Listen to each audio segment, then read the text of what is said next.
What's going on, Jerome's? So the conversation around slinging Sammy Darnold, since the Vikings didn't tag him and he's likely to leave in free agency, where does this leave the Vikings in terms of 2026 compensatory picks? So Vikings weren't able to get a tag and trade done. Simply was not a market for it. You can't get blood from a stone.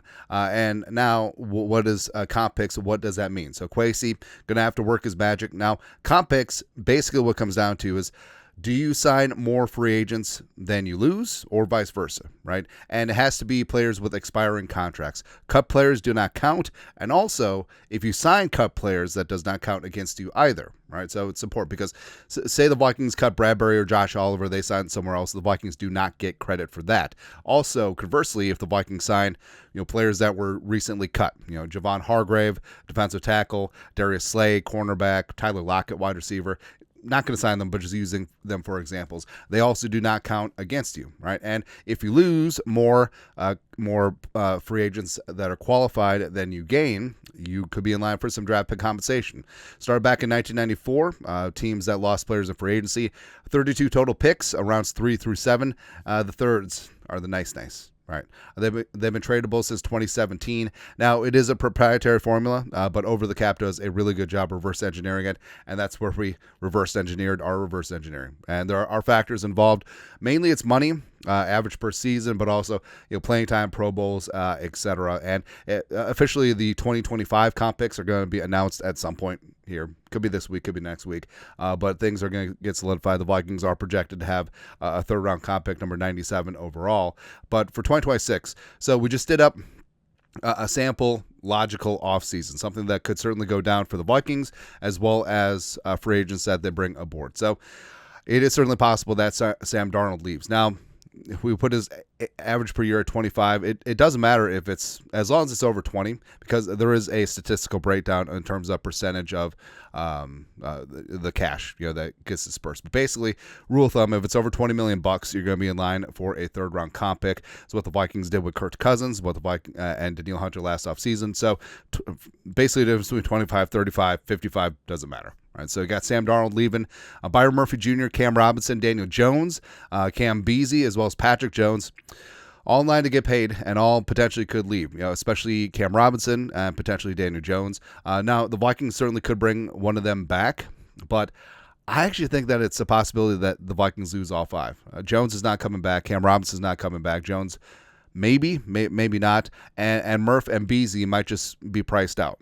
It sort of is what it is. So the Vikings, oh, by the way, picking up Cam Robinson, it's a trade. It was a draft pick swap, but getting that comp credit, as well as getting Daniel Jones and then adding him to the active roster before the end of the season, getting that comp credit, those are great moves by Kwesi. He doesn't get enough credit for that. So the Vikings, so the average per year is what's projected from Spot Rack as well. So you have 4 fourth-round picks in terms of comp credits for Murph, Cam Robinson, Daniel Jones, Cam Beasley, Patrick Jones leaving. Also, you get 6 for Nick Mullins, average per year around $4 million. Dalton Risner comes in with a 7th. And now there's, at a certain point, you have free agents who do not qualify just because it doesn't make enough to enter the formula, or it's whatever. So Bullard, Tillery, Akers, just for this illustration, all logically could be lost, right?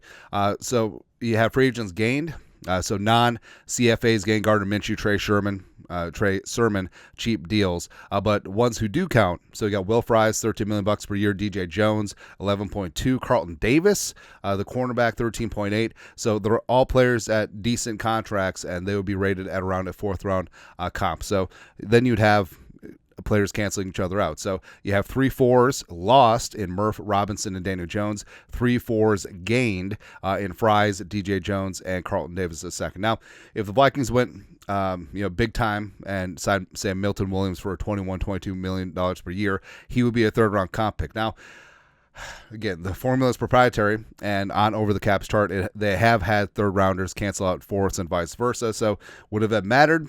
Who knows? Or would Milton Williams have canceled out Sam Darnold at a 3, and then the Vikings would end up with 2 4s as opposed to a 3 and a 4? So in this projection in green, the Vikings do end up with a 3rd-round comp pick as well as a 4th-round comp pick. Also, cancellation, you got Mike Hilton, James Daniels both coming in at a 5th-round value, as well as Levi Onwuzurike coming in from the Lions at a 6. So cancel out Jones, Mullins, and Reisner, and then the Vikings beep up a boop, end up with a 3rd and 4th. Now, teams can end up with up to 4 comp picks, but just don't see that. But I understand that there's concern that, hey, the Vikings have cap space and they're going to spend up in free agency and go get dudes. But like I said, the Vikings, in our example, only signing players with expired contracts. Now, say you swap out DJ Jones with Javon Hargrave, and say you swap out Mike Hilton for Darius Slay or Bradbury or whatever. You can take them away, then all of a sudden the Vikings are in line for some even more nice in that situation. But the Vikings are in a pretty good spot, and also you do have to factor in, say the Vikings somehow, some way do bring back Darnold on like a 1-year, $15 million deal, something cheap. Basically, it costs them not only the money and the cap space, but a 3rd-round pick in 2026. So that's something that they do have to take into account, and something that does enter their thinking. But either way, the Vikings are in pretty good shape. There's a lot of players that are going to have high value that certainly will not be back. Cam Robinson's not going to be back. Patrick Jones is not going to be back. So those are 2 4s right there. And Murph, we'll see. Beasley, we'll see. Darnold's probably gone. Daniel Jones, we'll see. But the Vikings, just wanted to put out there as an illustration that the Vikings can spend big time in free agency and still be ahead of things for comp picks moving forward, because that's a sign of a well-constructed roster where you're constantly, because free agency is a tax on teams that don't draft well, which is, it's like a backhanded compliment to say that Kwesi had the best free agent class in NFL history last year. It is what it is. But generally, once teams are constructed the best of the possible be, they're generally going to be in line for comp picks every single year, where they're able to draft talented players, let them go. They sign for big time money elsewhere. You sign cut players. You shy away from big ticket free agent items because you're good at drafting. You're good at finding value for agents, and that's ideally where the Vikings want to be. You've seen that for years with the Ravens as well as the Patriots during the Belichick years, and that's ideal. I mean, you saw that to a degree with Spielman, where it seemed like consistently year in, year out, the Vikings were getting a number of comp picks. But hopefully Kwesi can get this roster in a spot where it needs to be, and this could be the start of something. So either way, whatever happens in free agency, Vikings looking pretty good for some extra draft picks in 2026. But your thoughts are thoughts. Ooh, just got dark. Yeah. Take a look at what could happen for the Vikings in comp picks for 2026. Just an illustration, especially what happens with Darnold. Let us know your thoughts. Our thoughts, comment section. You guys, the best you know what to do. Skull Production Value.